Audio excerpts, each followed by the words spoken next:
There's lots of pipelines in something considered a character pipeline because it spans across different disciplines. And generally what a pipeline means is how to get from one location to another location. So in case of a character, the overall character pipeline is how to start from no character to an idea to the final character actually in the game. Figuring out exactly who we go to at what time, what task has to be done by a certain guy, what's going to block other things from getting done, and in the end, do we get all the content that we need to be able to technically do what we want to do. The first step is, you have the actors in the studios and they're kind of capturing all their movements, facial expressions, everything, their acting performances to get all the data that we need to provide that information to the character and the skeleton to kind of bring these characters to life once we actually get the game object. The UK's role within this pipeline is really on the animation front. We've got a gentleman by the name of John Jones who works out in the UK. He corresponds directly with Cubic as well as 3Lateral to receive all that data in. For example, with Mark Hamill's scan set, we'd run through the 87 poses and it breaks down the face into every minute muscle movement, break down the smile into how it pulls the muscles in every direction, and that enables the guys in Serbia to recreate that movement on the head rig, which means we can pretty much get a one-to-one between the real Mark Hamill and the face rig. When there's an animation that comes in, he will always review it, and then if there's any changes that he needs to make, he'll make the change, then export that into Engine, and then it's up to myself or Forrest to review it. Through that data, we kind of build the 3D mesh that's very high and very dense.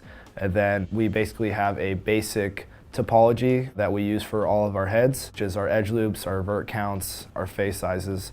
And then we have that, in a way, morph to these high-end 3D scans, and that automatically maps all of your surface area for all your faces to the 3D data. But then once it's actually in, then that's going to be up to Stephen Bender, the animation director, to make sure that it all looks as it should. And I work with the animators in developing those motion capture animations so that they work well in the game, they're fluid, they have a good aesthetic value to it.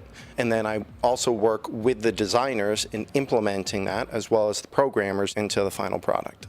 And then all of a sudden you have this head that perfectly matches, an actor. Once you have that, we can start actually putting our skeleton on there. So one of the unique things we do is we use a muscle-based system underneath the skin. So we add a bunch of joints and muscles that deform the skin correctly as if it had real muscles.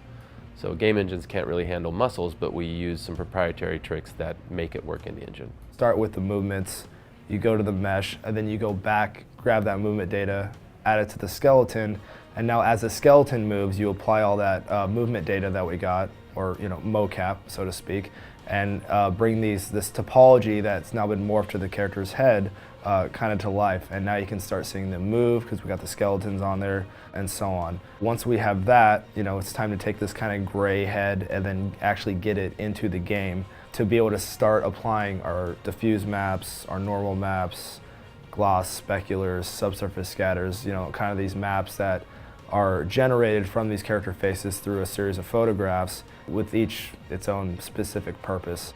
We're not going for a pre-rendered approach, like lots of games actually pre-render their scenes with very high bitrate, so you don't see that they're pre-rendered, but they're pre-rendered.